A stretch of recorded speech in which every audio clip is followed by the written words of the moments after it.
నమస్తే అన్న అందరికీ నమస్కారం.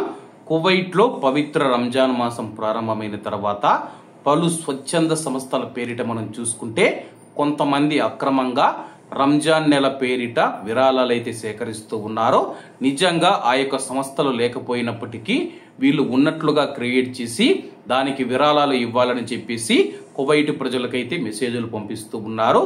ఈ నేపథ్యంలో కువైట్ అధికారులు కువైట్ లోని ప్రజలకైతే సూచనలు చేయడం జరిగింది.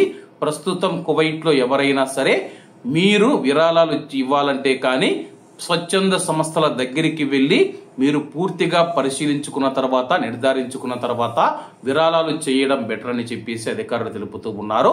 కొంతమంది ఇటీవల కాలంలో మనం చూసుకుంటే రంజాన్ నెలలో అక్రమంగా విరాళాలు సేకరిస్తూ ఉన్నారని చెప్పేసి ఎండోమెంట్స్ శాఖ తెలిపింది.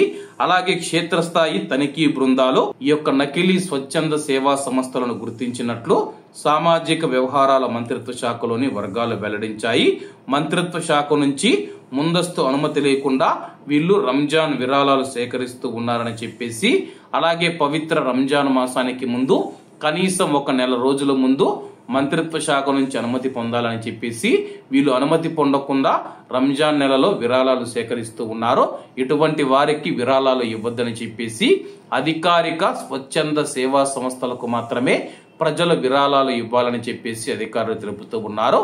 కాబట్టి అందరూ బాగుండాలి, ఎందులో మనం ఉండాలి. అందరికీ నమస్తే అన్న, జై హింద్.